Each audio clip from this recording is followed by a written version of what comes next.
pengembangan kurikulum. Mata kuliah pengembangan kurikulum, dosen pengampu Ahmad Yazid MPD. Untuk mengefisienkan waktu, di sini saya akan langsung menjelaskan tentang pengertian pengembangan kurikulum. Pengertian model pengembangan kurikulum. Menurut Book and Trevor yang dikutipkan oleh Lina Sanjaya dalam buku Kurikulum dan Pembelajaran, model ialah abstraksi dunia nyata atau representasi peristiwa kompleks atau sistem dalam bentuk naratif, materis, grafis, serta lambang-lambang lainnya. Model bukanlah realitas, akan tetapi merupakan representasi realitas yang dikembangkan dalam keadaan. Dengan ini, model pada dasarnya berkaitan dengan rancangan yang dapat digunakan untuk menerjemahkan sesuatu ke dalam realitas. Pengembangan kurikulum tidak dapat terlepas dari berbagai aspek yang mempengaruhi seperti cara berpikir, terus proses pengembangan, kebutuhan peserta didik, kebutuhan masyarakat, maupun arah program pendidikan. Dan aspek-aspek tersebut akan menjadi bahan yang perlu dipertimbangkan dalam suatu pengembangan kurikulum. Model pengembangan kurikulum merupakan suatu alternatif prosedur dalam rangka mendesain, menerapkan, mengevaluasi. Dalam pengembangan kurikulum, hendaknya sebisa mungkin didasarkan pada faktor-faktor dan konstan sehingga ulasan mengenai hal yang dibahas dapat dilakukan secara konsisten. Faktor-faktor konstan yang dimaksud adalah dalam pengembangan kurikulum perlu didasarkan pada tujuan, bahan pelajaran, terus proses belajar mengajar, dan evaluasi yang menggambarkan dalam pengembangan tersebut. Faktor-faktor konstan tersebut yang terdiri dari beberapa komponen yang harus bertalian erat. Misalnya, evaluasi harus sesuai dengan tujuan yang akan dicapai. Baik, selanjutnya akan saya pasrahkan kepada pemateri kedua, yaitu Faruk. Terima kasih kepada moderator. Kali ini saya akan menjelaskan tentang macam-macam model pengembangan kurikulum.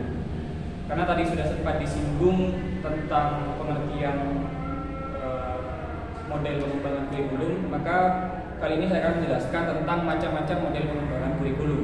Yang pertama, model pengembangan kurikulum ada model Robert Zeiss.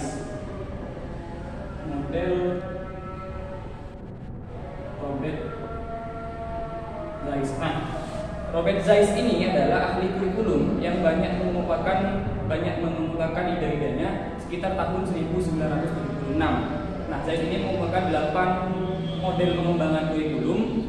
Dasar teoritisnya adalah intuisi atau orang yang menyelenggarakan pengembangan, pengambilan keputusan, penetapan ruang lingkup, kemudian kegiatan termuat dalam kurikulum, realitas implementasinya, pendekatan permasalahan dengan cara pelaksanaannya, dan pemanfaatan teknologi dalam pengembangan kurikulum.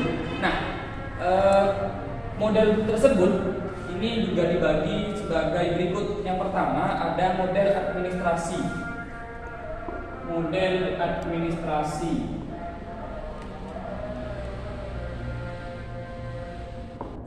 Nah, Robert ini juga menjelaskan bahwa model administrasi seperti ini yang dimaksud adalah istilah dari atas ke bawah atau up down. Nah, pengembangan kurikulum ini ide awal dan pelaksananya dimulai dari pejabat tingkat atas, pembuat keputusan dan kebijakan pendidikan. Kemudian secara struktural dilaksanakan di tingkat paling bawah. Artinya model yang seperti ini, jadi pemerintah tingkat atas yang memberikan kebijakan, lalu kemudian ini direalisasikan oleh penyelenggara pendidikan. Kemudian model yang kedua ada the grassroots model atau desentralisasi.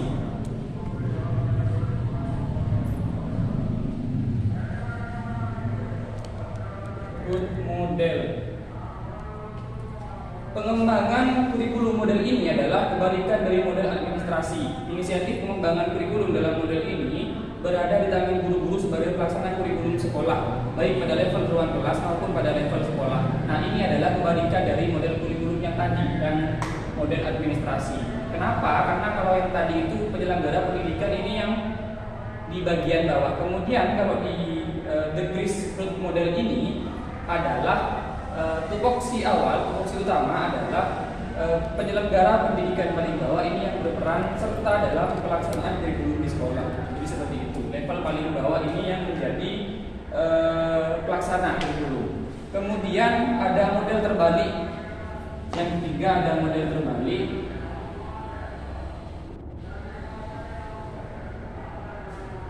Model pengembangan kurikulum ini berbeda dengan lazimnya atau kebanyakan model lain yang ditempuh bersifat deduktif, sedangkan model ini bersifat induktif. Oleh karena itu sering disebut dengan model terbalik atau inverted model. Nah, menurut beberapa ahli yang saya baca dari berbagai sumber, menurut Nana Saudi Sukmandita dalam bukunya pengembangan kurikulum, pengembangan kurikulum ini dilaksanakan secara deduktif dengan urutan pertama itu ada penentuan prinsip, kemudian merumuskan desain kurikulum yang bersifat menyeluruh didasarkan atas komitmen-komitmen tertentu, kemudian menyusun unit-unit kurikulum yang sejalan dengan desain yang menyeluruh, kemudian yang terakhir ini melaksanakan kurikulum di dalam kelas. Nah, ini yang diutarakan oleh tokoh kurikulum yaitu Saudi Sukmandita dalam bukunya pengembangan kurikulum. Kemudian selanjutnya ada model pemecahan masalah. Model pengembangan kurikulum keempat ada model pemecahan masalah.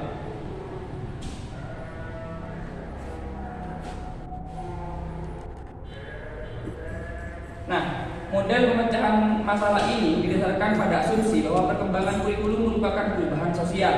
Hal itu mencakup suatu proses yang melibatkan kepribadian orang tua, siswa, guru, struktur sekolah, dan pola hubungan pribadi dari kelompok dan dari sekolah masyarakat. Nah, ini yang dimaksud dengan pola kurikulum pemecahan masalah, karena dianggap bahwa setiap elemen yang ada dalam pendidikan, baik itu masyarakat, guru, ataupun siswa atau peserta didik, itu juga diharapkan mampu berkolaborasi dalam penyampaian dan kesuksesan.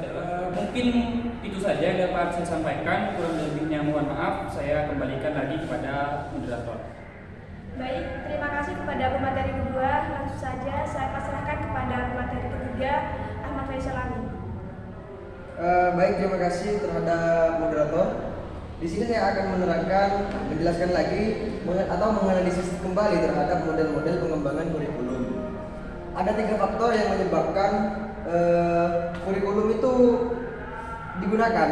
Satu itu ada faktor penekanan, itu masuk kepada model administrasi. Terus yang kedua itu keuntungan, dan juga keuntungan model tersebut itu juga masuk kepada administrasi. Terus yang ketiga itu kekurangan-kekurangan. Kekurangan-kekurangan ini melingkupi semuanya. Di sini ada model yang digunakan dalam kurikulum, yaitu pertama model administrasi. Model administrasi di sini masuk kepada penekanan dan juga keuntungan dan kekurangan kurikulum. Terus di sini ada model the grassroots model. Di sini keuntungan dari model ini adalah pengambilan keputusan itu terletak pada pelaksanaan atau menginstruksikan kembali dari beberapa pihak, yaitu guru-guru. Dan juga kekurangannya itu yang paling menonjol adalah mengabaikan segi teknis dari profesional tentang kurikulum. Dan yang ketiga ada model terbalik atau Hildataba. Di sini model ini keuntungannya, model ini benar-benar mengintegrasikan teori dan praktik. Keuntungannya sulit. Nah, kekurangannya di sini sulit mengorganisasikan karena memerlukan kemampuan teoritis atau profesionalitas seorang guru. Dan yang keempat ataupun yang terakhir, di sini model action race. Model action race di sini, keuntungan model ini adalah bukan hanya hubungan antar pribadi ataupun kepentingan, tetapi diperhatikan juga tentang hubungan sekolah dan juga masyarakat sekitar. Kekurangannya di sini model ini adalah penerapannya. Penerapannya di sini memerlukan staf profesional khusus yang juga terlatih dalam penelitian dengan sendirinya atau yang dilaksanakan oleh guru dan juga petinggi-petinggi sekolah lainnya. Mungkin hanya ini yang dapat saya sampaikan. Saya pasrahkan kembali kepada moderator. Baik, terima kasih kepada kedua pemateri. Sebaiknya di sini saya akan membacakan kesimpulan terlebih dahulu. Kesimpulan dari pembahasan di atas tadi yang disampaikan oleh tiga pemateri, titik pandang yang telah diletakkan para pengembang model yaitu berbeda-beda. Dengan berbagai macam modelnya, kita tidak dapat mengatakan suatu model lebih ampuh dan lebih bagus diterapkan untuk sekolah, dan satunya lagi tidak lebih baik untuk diterapkan di sekolah ini karena masing-masing model memiliki kelebihan dan kekurangan. Apabila kita ingin menerapkan suatu model, sebaiknya kita kaji terlebih dahulu sesuaikan dengan situasi dan kondisi yang ada serta kepentingan kita. Lalu menentukan model manakah yang dapat diterapkan dengan manfaat dan kelebihan beberapa model tersebut. Sekian dari kelompok kami, saya ucapkan terima kasih. Mohon maaf atas segala kekurangan. Assalamualaikum warahmatullahi wabarakatuh.